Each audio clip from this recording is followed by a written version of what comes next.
53년을 함께 살았습니다. 그 긴 세월 동안 나는 그 사람을 다 안다고 믿었습니다. 아침에 일어나는 습관도, 좋아하는 차의 온도도, 잠들기 전 베개를 2번 두드리는 버릇까지. 그런데 장례를 치른 지 사흘 만에 나는 발견했습니다. 남편의 서랍 깊은 곳에 숨겨진 한 장의 사진을. 한 번도 본 적 없는 여자였습니다. 사진 뒷면에는 남편의 필체로 이렇게 적혀 있었습니다. 고맙습니다. 당신 덕분에 저는 살 수 있었습니다. 그 순간 나는 깨달았습니다.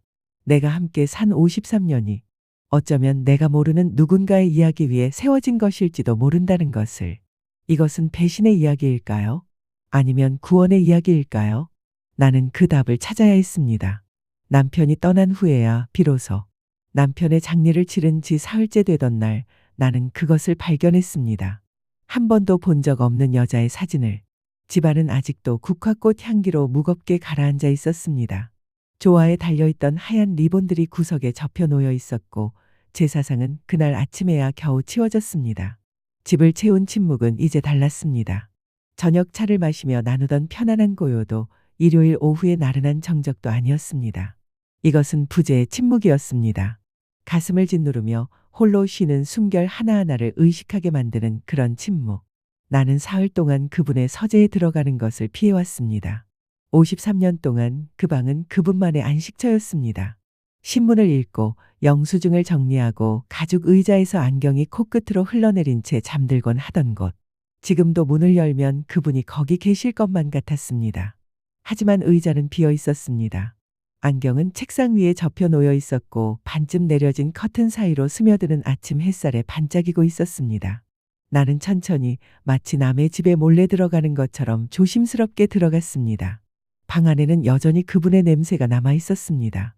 올드 스파이스 애프터쉐이브 향과 오래된 책의 퀴퀴한 냄새, 그리고 30년 전에 담배를 끊으셨지만 결코 완전히 사라지지 않았던 희미한 담배 냄새. 나는 책장을 따라 손가락을 움직이며 달아빠진 책등들을 어루만졌습니다.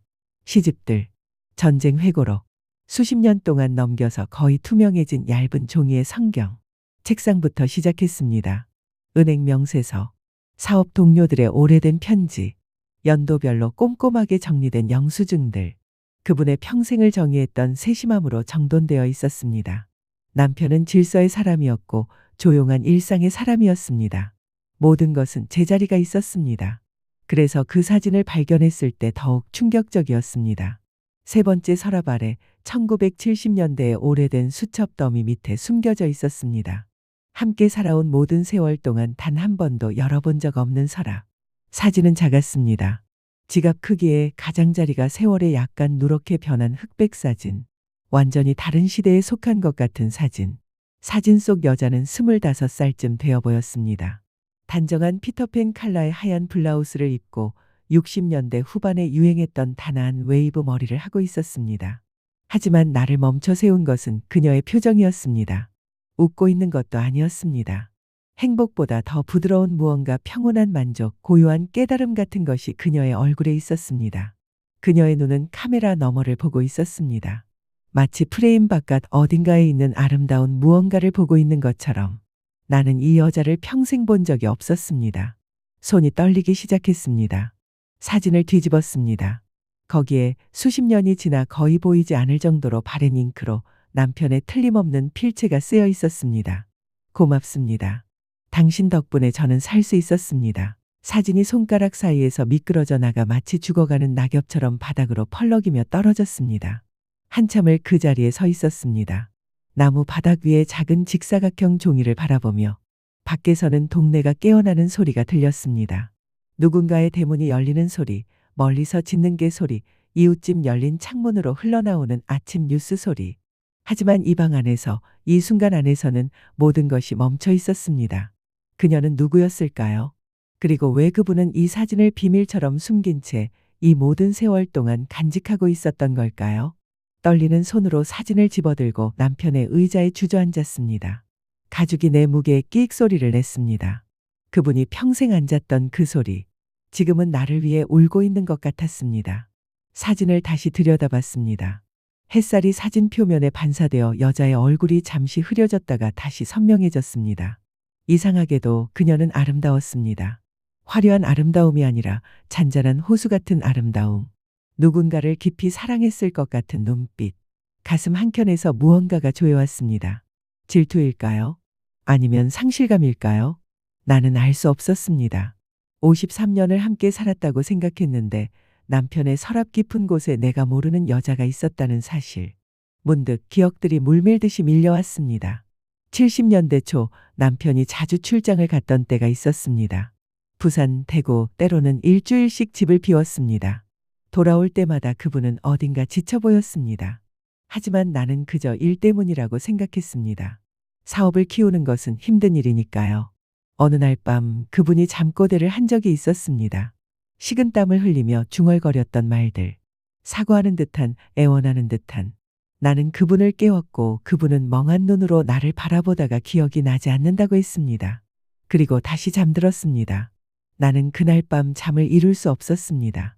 또 한 번은 서랍에서 우연히 편지 봉투를 본 적이 있었습니다. 발신인 이름이 없었습니다. 내가 물으려 하자 그분은 얼른 봉투를 집어들며 회사 서류라고만 했습니다. 그때 그분의 표정에 스쳐간 무언가 당혹스러움인지 죄책감인지를 나는 애써 외면했습니다. 의심하고 싶지 않았으니까요. 사랑하는 사람을 의심한다는 것은 자신이 서 있는 땅을 스스로 파헤치는 일과 같습니다. 나는 그 작은 균열들을 보지 않기로 했습니다. 그분은 좋은 남편이었습니다. 성실했고 가족을 사랑했고 한 번도 목소리를 높인 적이 없었습니다. 하지만 지금 이 사진을 손에 든 채로 나는 깨달았습니다. 내가 보지 않기로 했던 그 틈 사이로 누군가가 있었다는 것을. 창밖으로 비가 내리기 시작했습니다. 가을비, 차갑고 끈질긴 빗방울이 유리창을 두드리는 소리가 마치 누군가 문을 두드리는 것 같았습니다. 나는 다시 서랍을 뒤지기 시작했습니다. 네 번째 서랍에는 오래된 다이어리가 있었습니다. 1972년. 그의 남편은 특히 집을 자주 비웠습니다. 페이지를 넘겼습니다. 대부분 업무 일정이었습니다. 하지만 5월 17일 작은 글씨로 짧은 문장이 적혀 있었습니다. 병원에 들렀다는 내용. 말을 걸고 싶었지만 할 수 없었다는 고백. 그저 멀리서 보기만 했다는 기록. 손가락이 차가워졌습니다. 다음 페이지. 6월 3일. 마지막 인사를 했다는 문장. 이제 정말 잊어야 한다는 다짐. 가족이 있다는 상기. 책이 손에서 떨어질 뻔했습니다. 간신히 붙잡고 나는 계속 읽었습니다. 아니, 읽었다기보다는 페이지를 넘기며 단어들이 눈앞에서 흐릿하게 흔들리는 것을 지켜봤습니다. 7월, 8월, 9월. 그 사이사이 아무것도 쓰여있지 않은 날들이 더 많았습니다. 마치 침묵으로 가득 찬 공백. 하지만 그 공백 속에서 나는 들을 수 있었습니다.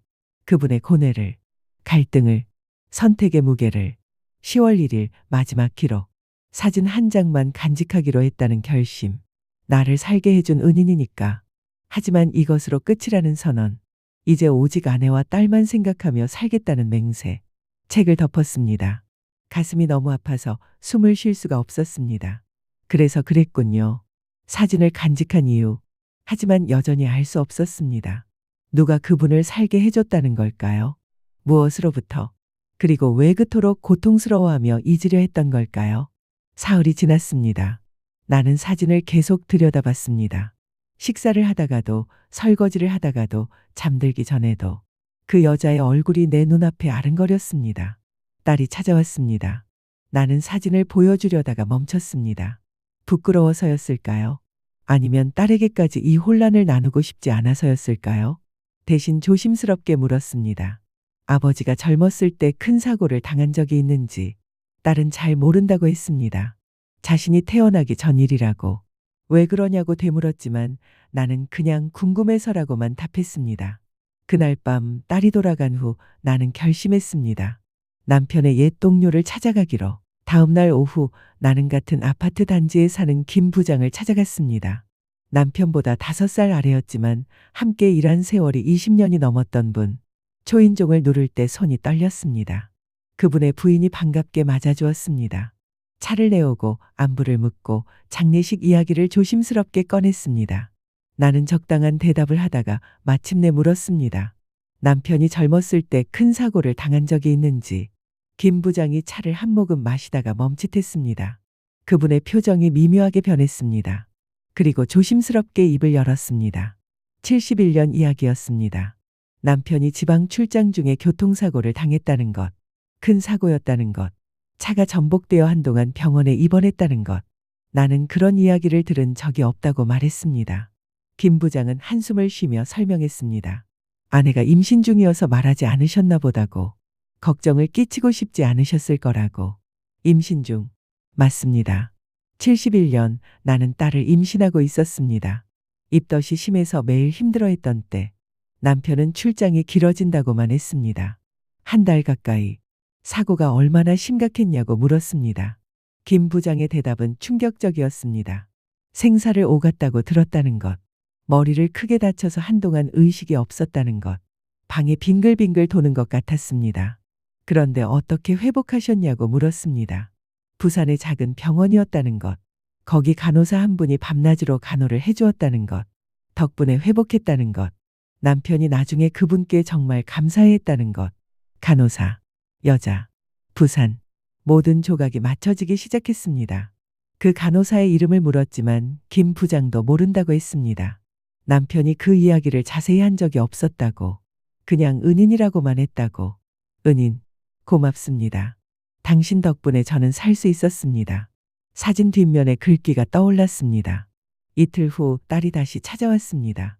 이번에는 손에 낡은 봉투를 들고 있었습니다. 아버지 책상 서랍 맨 밑에서 찾았다고 했습니다. 딸의 이름이 써 있어서 열어봤다고. 딸의 눈이 붉게 충혈되어 있었습니다. 울었던 것 같았습니다. 읽어보라며 봉투를 건네주었습니다. 떨리는 손으로 받았습니다. 봉투 겉면에는 딸의 이름 그리고 그 아래 작은 글씨로 적혀 있었습니다. 내가 죽거든 어머니께. 편지지를 꺼냈습니다.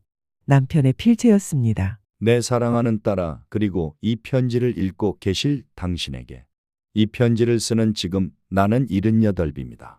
손이 떨리고 기억도 가끔 흐릿해집니다. 하지만 이 이야기만큼은 또렷합니다. 죽기 전에 꼭 남겨야 할 이야기. 1971년 5월 나는 부산 출장 중에 큰 교통사고를 당했습니다. 차가 전복되었고 나는 머리를 심하게 다쳤습니다. 병원에 실려갔을 때 의사는 살기 어렵다고 했답니다. 그때 한 간호사가 있었습니다. 25살의 젊은 여자. 이름은 정미선. 그녀는 당직이 아닌 날에도 병원에 와서 나를 돌봐주었습니다. 이마에 땀을 닦아주고 약을 먹여주고 밤새 곁에서 지켜주었습니다. 의식이 흐릿한 상태에서 나는 가끔 그녀의 목소리를 들었습니다. 포기하지 말라고, 가족이 기다리고 있다고. 그 목소리가 나를 다시 데려왔습니다. 죽음의 문턱에서 삶으로. 한 달 후 내가 의식을 완전히 회복했을 때 그녀는 여전히 거기 있었습니다. 그때 나는 알았습니다. 이 사람이 나를 살렸다는 것을. 퇴원하는 날 나는 그녀에게 감사를 표했습니다. 그녀는 그저 웃으며 말했습니다. 다행이라고. 가족에게 돌아갈 수 있어서. 그 말을 들으며 나는 깨달았습니다. 이상한 감정이 생겼다는 것을. 감사를 넘어선 무언가. 생명을 함께 나눈 사람에 대한 특별한 연결. 하지만 나에게는 아내가 있었습니다. 그리고 뱃속의 아이. 나는 집으로 돌아왔습니다. 아무 일도 없었던 것처럼. 그런데 나는 그녀를 잊을 수가 없었습니다. 꿈에서 봤습니다. 거리를 걷다가 문득 그녀의 웃는 얼굴이 떠올랐습니다. 나는 스스로에게 화가 났습니다. 이것은 옳지 않은 일이었으니까. 몇 달 후 나는 다시 부산에 갔습니다. 그저 인사만 하려고. 제대로 된 작별을 하려고. 그녀는 여전히 그 병원에 있었습니다. 우리는 병원 근처 작은 찻집에서 차를 마셨습니다. 1시간쯤. 그녀는 자신의 이야기를 했습니다. 고향, 꿈, 환자들에 대한 사랑. 나는 가족 이야기를 했습니다. 곧 태어날 딸 이야기도. 그녀는 진심으로 기뻐해 주었습니다. 좋은 아버지가 될 거라고. 헤어질 때 나는 물었습니다. 사진 한 장을 얻어도 되겠냐고. 은인을 기억하고 싶어서라고. 그녀는 잠시 망설이다가 지갑에서 작은 사진 한 장을 꺼내 주었습니다. 그리고 말했습니다. 자신도 나를 잊지 않을 거라고. 내가 돌본 환자 중에 가장 열심히 살아나려고 했던 사람이었다고. 그게 마지막이었습니다. 나는 다시는 그곳에 가지 않았습니다. 사진을 서랍 깊은 곳에 넣어두고 가족에게만 집중하기로 했습니다. 세월이 흘렀습니다. 당신과의 결혼 생활은 행복했습니다. 딸이 태어나고 자라고 가정을 이루는 것을 봤습니다. 나는 좋은 남편이고 아버지가 되려고 노력했습니다. 하지만 가끔, 아주 가끔 그 사진을 꺼내 봤습니다. 그리고 생각했습니다. 그녀는 어떻게 지내고 있을까? 행복할까? 10년 전 우연히 소식을 들었습니다. 옛 동료를 통해서 정미선 간호사가 32살에 세상을 떠났다고. 병이었답니다. 그 소식을 듣고 나는 며칠을 울었습니다. 당신 몰래 조용히. 그녀는 결혼도 하지 못했답니다. 평생을 간호사로 살다가 너무 일찍 떠났답니다. 이제 나도 이 세상을 떠날 때가 다가옵니다. 이 편지를 남기는 이유는 당신에게 사과하고 싶어서입니다. 나는 평생 당신을 사랑했습니다. 그것은 변함없는 진실입니다. 하지만 동시에 내 마음 한켠에는 항상 그 여자가 있었습니다. 나를 살게 해준 사람. 내가 제대로 감사를 전하지 못한 사람. 이것이 바람을 피운 것인지 나는 모르겠습니다. 나는 단 한 번도 당신을 배신한 적이 없습니다. 하지만 마음속에 간직한 것 그것도 배신일까요? 당신이 이 편지를 읽는다면 화가 날 겁니다. 배신감을 느낄 겁니다. 당연합니다. 하지만 알아주었으면 합니다. 내가 당신과 함께한 모든 순간이 진심이었다는 것을. 딸을 키우며 집을 가꾸며 늙어가며 함께한 모든 날들이 내 인생의 전부였다는 것을. 정미선이 없었다면 그 모든 것도 없었을 겁니다. 그녀가 나를 살렸고 그래서 나는 당신과의 삶을 살 수 있었습니다. 그래서 이것은 사과인 동시에 감사입니다. 이해해달라는 부탁이자 용서를 구하는 간청입니다. 당신을 사랑합니다. 그리고 사랑했습니다. 평생. 남편 올림. 편지가 끝났습니다. 손에서 편지지가 떨어졌습니다. 눈물이 흘러내려 글자들을 흐릿하게 만들었습니다. 딸이 내 어깨를 감쌌습니다. 하지만 나는 아무 말도 할 수 없었습니다. 가슴속에서 무언가가 터져나오려고 했지만 소리가 나오지 않았습니다. 감사? 배신? 사랑? 죄책감? 모든 감정이 한꺼번에 밀려왔습니다. 마치 파도처럼 나를 집어삼키려는 53년. 우리는 함께 53년을 살았습니다. 그 모든 시간 동안 그분의 마음속에는 내가 모르는 여자가 있었습니다. 하지만 동시에 그 여자 덕분에 우리의 시간이 존재할 수 있었습니다. 며칠 동안 나는 아무것도 하지 못했습니다. 편지를 읽고 또 읽었습니다. 사진을 들여다보고 또 들여다봤습니다. 정미선. 이제 그녀에게는 이름이 있었습니다. 밤마다 꿈을 꿨습니다. 병원 복도를 걷는 젊은 여자. 하얀 간호사복. 환자의 이마에 손을 얹는 모습. 그리고 그 환자가 천천히 눈을 뜨는 장면. 어느 날 아침 나는 결심했습니다. 남편의 묘지에 가야겠다고. 가을이 깊어지고 있었습니다. 묘지로 가는 길, 은행나무 잎이 노랗게 물들어 바닥에 깔려 있었습니다. 발걸음을 옮길 때마다 바스락 소리가 났습니다. 그 소리가 마치 시간이 부서지는 소리처럼 들렸습니다. 묘비 앞에 섰습니다. 남편의 이름, 생년월일, 그리고 우리가 함께 고른 문구, 사랑하는 남편, 아버지. 무릎을 꿇고 앉았습니다. 한참을 말없이 있었습니다. 바람이 불어와 머리카락을 흔들었습니다. 하늘은 높고 푸르렀습니다. 조용히 입을 열었습니다. 편지를 읽었다고, 사진도 봤다고, 처음엔 화가 났다고, 배신감도 느꼈다고, 50년 넘게 함께 살았는데 마음속에 내가 모르는 사람이 있었다는 게 아팠다고, 목소리가 떨렸습니다. 하지만 지금은 이해할 것 같다고, 아니 이해하려고 한다고. 묘비에 손을 얹었습니다. 차가운 돌의 감촉. 그 아래 그분이 누워 계시다는 것이 믿기지 않았습니다. 정미선이 그분을 살렸다고. 그래서 우리 딸이 태어났고 우리는 함께 늙어갔다고. 그 모든 게 그녀 덕분이었다고. 하늘을 올려다봤습니다. 구름이 천천히 흘러가고 있었습니다. 그녀를 사랑했는지는 모르겠다고.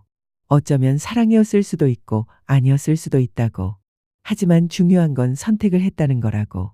그녀가 아니라 나를, 우리 가족을. 가방에서 그 사진을 꺼냈습니다. 정미선의 사진. 바람에 날아가지 않도록 손으로 꼭 잡았습니다. 이것을 그분 곁에 두겠다고 말했습니다. 더 이상 숨기지 않아도 된다고. 그녀는 은인이니까. 우리 가족의 은인이니까. 사진을 묘비 앞에 조심스럽게 놓았습니다. 그리고 그 위에 작은 돌을 올려 고정시켰습니다. 미안하다고. 그리고 고맙다고. 돌아와줘서. 우리와 함께 해줘서. 오래 앉아 있었습니다. 얼마나 오래였는지 모릅니다. 해가 서쪽으로 기울고 그림자가 길어졌습니다. 일어설 때 가슴이 조금 가벼워진 것 같았습니다. 여전히 아팠지만 그 아픔이 예전과는 달랐습니다. 분노나 배신감이 아니라 이해와 수용의 아픔. 묘지를 나서며 생각했습니다. 정미선은 지금 어디 계실까? 혹시 그녀에게도 가족이 있을까? 그녀의 묘지는 어디에 있을까? 그녀에게도 인사를 해야 할 것 같았습니다. 다음 날 딸에게 부탁했습니다. 정미선이라는 분을 찾을 수 있겠냐고. 딸이 의아한 표정을 지었지만 더 묻지 않았습니다. 며칠 후 전화가 왔습니다. 찾았다고. 부산 공동묘지에 계신다고.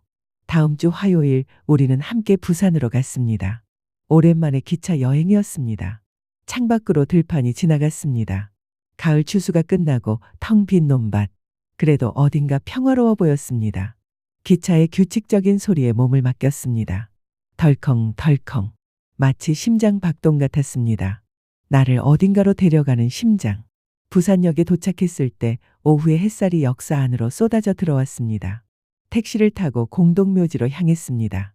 바다가 가까운 곳이었습니다. 바람에서 소금 냄새가 났습니다. 갈매기들이 울며 날아갔습니다. 묘지 관리인의 안내를 받아 정미선의 묘를 찾았습니다. 작은 비석이었습니다. 화려하지 않은 소박한 비석에 새겨진 글자를 읽었습니다. 정미선, 1946년생, 1978년 사망, 32살. 너무 짧은 생이었습니다. 그리고 그 아래 작은 글씨, 아름다운 마음으로 살다간 우리의 딸. 무릎을 꿇고 앉았습니다. 딸이 가져온 하얀 백합을 비석 앞에 놓았습니다. 꽃잎이 바람에 살랑거렸습니다. 한참을 말이 나오지 않았습니다. 무슨 말을 해야 할까요? 이 여자에게. 마침내 입을 열었습니다. 처음 뵙는다고. 그 사람의 아내였다고. 바람이 더 세게 불어왔습니다. 백합 향기가 공기를 타고 흩어졌습니다. 당신이 제 남편을 살려주셨다고 들었다고. 그래서 왔다고. 감사하다고 말씀드리려고. 눈물이 또 흘러내렸습니다. 요즘 나는 너무 자주 옵니다. 처음엔 화가 났다고. 솔직히 질투도 났다고. 당신이 남편 마음속 어딘가에 있었다는 게 받아들이기 힘들었다고. 비석에 손을 얹었습니다. 남편의 묘비처럼 차갑고 단단했습니다. 하지만 이제는 안다고. 당신이 없었다면 제 인생도 없었을 거라고. 딸도 손주들도 함께 늙어간 그 모든 날들도 모두 당신 덕분이었다고. 딸이 내 어깨에 손을 얹었습니다. 따뜻했습니다. 그러니까 이건 원망이 아니라고. 질투도 아니라고. 진심 어린 감사라고. 주머니에서 작은 봉투를 꺼냈습니다. 어젯밤 쓴 편지. 정미선에게 보내는 편지를 비석 앞에 놓았습니다. 거기에 다 썼다고. 감사하다고. 그리고 미안하다고. 제대로 알지도 못하면서 오해했던 것을 용서해달라고. 구름 사이로 햇살이 비쳐나왔습니다. 비석 위로 따스한 빛이 내려앉았습니다. 부디 평안하시라고. 그리고 어디에 계시든 행복하시길. 일어서려는데 바람이 더 세게 불었습니다. 내가 놓은 편지가 날아갈 것 같아 얼른 돌로 눌렀습니다. 그때 봉투 속에서 다른 종이 한 장이 바람에 살짝 날아 나왔습니다. 딸이 재빨리 잡았습니다. 그것은 남편이 쓴 편지의 마지막 페이지였습니다. 내가 보지 못한 페이지. 편지지 2장이 겹쳐 있어서 놓쳤던 것입니다. 딸이 조용히 읽어주었습니다. 추신으로 시작되는 글. 정미선에게 보내는 말. 이 편지를 당신이 읽을 수 있을지 모르겠다는 문장. 하지만 그래도 쓴다는 고백. 감사한다는 말. 제대로 전하지 못한 게 평생의 후회라는 말. 당신이 내게 생명을 주었다는 것. 그 생명으로 사랑하는 사람들과 함께할 수 있었다는 것. 행복하게 사셨기를 바란다는 간절한 기원. 누군가 당신을 사랑했기를 당신이 받아 마땅한 행복을 누렸기를 바란다는 말. 그리고 언젠가 다시 만난다면 그때는 제대로 감사를 전하겠다는 약속. 당신을 잊지 않았다는 고백. 잊을 수 없었다는 토로. 사랑한다는 말은 하지 않겠다는 자제. 그 말을 할 자격이 없다는 겸손. 하지만 마음 한켠에 당신은 항상 있었다는 인정. 아름다운 기억으로, 감사로, 그리움으로. 부디 평안하시길. 편지가 끝났습니다. 우리는 한동안 말없이 서 있었습니다. 딸과 나 그리고 정미선의 묘비. 바람만이 우리 사이를 지나갔습니다. 딸이 내 팔을 잡았습니다. 돌아가자고. 나는 마지막으로 비석을 바라봤습니다. 안녕히 계시라고. 정미선 씨. 그리고 고맙다고. 묘지를 나오며 나는 뒤를 돌아보지 않았습니다. 이제 돌아볼 필요가 없었습니다. 그로부터 일주일 후 우편함에서 한 통의 편지를 받았습니다. 부산에서 온 것이었습니다. 발신인은 정미선의 조카 이수진이라고 되어 있었습니다. 심장이 빨리 뛰기 시작했습니다. 편지를 뜯었습니다. 묘지 관리인이 연락을 주었다는 내용으로 시작했습니다. 내가 다녀갔다고. 편지와 꽃을 남겨주셔서 감사하다고. 그리고 찾아와 주셔서 감사하다고. 고모에 대해 말씀드리고 싶어서 이 편지를 쓴다고 했습니다. 고모는 평생을 간호사로 살았다는 것, 결혼은 하지 않았다는 것, 가족들이 여러 번 권유했지만 그저 웃으며 거절했다는 것, 환자들이 내 가족이라고 했다는 것, 돌아가시기 1년 전 병상에 누워 계실 때의 이야기였습니다. 조카가 곁에서 간호했을 때 고모가 조용히 말씀하셨다고. 한 가지 후회가 있다고. 옛날에 한 환자가 있었다는 이야기. 교통사고로 크게 다쳤는데 기적적으로 살아났다는 것. 퇴원하실 때 고마워하며 사진을 달라고 하셔서 줬다는 것. 고모가 눈물을 흘리셨다는 것.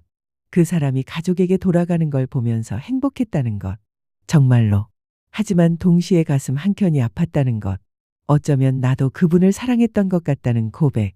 하지만 그분에게는 가족이 있었고 아무 말도 할 수 없었다는 것. 고모는 평생 그 사람을 잊지 못하셨다는 것. 하지만 한 번도 그분을 찾거나 연락하지 않으셨다는 것. 그분의 행복을 방해하고 싶지 않아서. 돌아가시기 직전 하신 마지막 말씀. 그래도 후회는 없다는 것. 그분을 살릴 수 있어서 다행이라는 것. 그분이 가족과 함께 행복하게 사셨다면 그것만으로도 충분하다는 것. 편지는 계속되었습니다. 고모가 나를 원망하지 않으셨다는 것. 오히려 축복했다는 것. 내가 그분과 함께 행복한 가정을 꾸렸다는 걸 알고 기뻐하셨다는 것. 그리고 마지막. 함께 보내드린다는 말과 함께 봉투 안에 다른 종이가 하나 더 있었습니다. 펼쳤습니다. 신문 조각이었습니다. 1972년 지역신문. 거기에 작은 기사 하나가 동그라미 쳐져 있었습니다. 교통사고 환자가 기적적으로 회복했다는 내용. 의사들도 놀란 생명력이라는 문구. 기사 옆에 작은 글씨로 메모가 적혀 있었습니다. 정미선의 필체였을 것입니다. 다행이다. 정말 다행이다. 가족에게 돌아갈 수 있어서. 나는 그것만으로도 충분히 행복하다. 편지와 신문 조각을 가슴에 안았습니다. 눈물이 흘러내렸습니다. 하지만 이번에는 슬픔이 아니었습니다. 감사였습니다. 깊은 감사. 그날 밤 나는 편지를 또 한 통 썼습니다. 정미선 씨, 이제는 부를 수 있을 것 같아요. 언니라고. 우리는 다른 방식으로 같은 사람을 사랑했네요. 당신은 그 사람에게 생명을 주었고 나는 그 생명과 함께 인생을 살았어요. 당신은 사랑을 가슴에 묻었고 나는 사랑을 매일 확인하며 살았어요. 어느 쪽이 더 고통스러웠을까요? 어느 쪽이 더 행복했을까요? 나는 모르겠어요. 하지만 하나는 확실해요. 우리 둘 다 그 사람을 진심으로 사랑했다는 것. 그리고 그 사랑은 틀리지 않았다는 것. 고마워요, 언니. 그리고 미안해요. 이제야 이해하게 되어서. 언젠가 우리가 다시 만난다면 그때는 함께 차라도 마셔요. 그리고 그 사람 이야기를 나눠요. 우리가 사랑했던 그 사람. 평안하세요. 그리고 행복하세요. 이제는 당신의 동생 아내 올림. 편지를 봉투에 넣고 다음날 부산으로 보냈습니다. 이수진 씨 앞으로. 한 달이 지났습니다. 가을이 저물어가고 있습니다. 은행나무 잎이 모두 떨어지고 앙상한 가지만 남았습니다. 곧 겨울이 올 것입니다. 나는 조용히 살아가고 있습니다. 아침에 일어나 창문을 열고 차를 끓이고 작은 산책을 합니다. 딸이 가끔 찾아오고 손주들이 시끌벅적하게 집을 채웁니다. 남편의 서재는 그대로 두었습니다. 가끔 그곳에 들어가 의자에 앉아 있습니다. 책을 읽기도 하고 그냥 창밖을 바라보기도 합니다. 서랍은 비어 있습니다. 사진은 남편의 묘지에 두었고 다이어리와 편지들은 상자에 넣어 보관했습니다. 어느 날 오후 서재에서 남편의 마지막 편지를 다시 읽었습니다. 당신을 사랑합니다. 그리고 사랑했습니다. 평생. 조용히 중얼거렸습니다. 나도요. 나도 당신을 사랑했어요. 평생. 창밖으로 첫눈이 내리기 시작했습니다. 하얀 눈송이가 천천히 조용히 내려왔습니다. 세상을 덮으며 모든 상처를 덮으며 창가에 서서 눈을 바라봤습니다. 가슴이 평화로웠습니다. 오랜만에 느끼는 평화. 사랑은 복잡합니다. 한 사람만을 향하지 않을 때도 있습니다. 하지만 그렇다고 해서 덜 진실한 것은 아닙니다. 남편은 나를 사랑했습니다. 그리고 동시에 마음 한켠에 정미선을 간직했습니다. 정미선은 남편을 사랑했습니다. 하지만 그 사랑을 표현하지 않았습니다. 우리 가족을 위해. 그리고 나는 이제 그 모든 것을 이해합니다. 용서합니다. 감사합니다. 삶은 완벽하지 않습니다. 사랑도 완벽하지 않습니다. 하지만 그 불완전함 속에서도 우리는 최선을 다했습니다. 각자의 방식으로. 그것으로 충분합니다. 눈이 계속 내렸습니다. 나는 창가에 오래 서 있었습니다. 세상이 하얗게 덮여가는 것을 보며 그리고 마음속으로 작별 인사를 했습니다. 남편에게, 정미선에게, 그리고 과거의 나 자신에게. 안녕. 바람이 불어와 창문을 흔들었습니다. 마치 누군가 대답하는 것처럼 미소 지었습니다. 이제 괜찮습니다. 이제 평안합니다. 사랑했습니다. 사랑받았습니다. 그리고 용서했습니다. 그것이 우리 인생의 이야기입니다. 우리는 모두 불완전한 사랑을 나누며 살아갑니다. 하지만 그 불완전함 속에서도 사랑은 여전히 아름답습니다. 용서하십시오.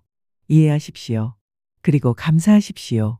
그것이 우리가 할 수 있는 가장 아름다운 일입니다.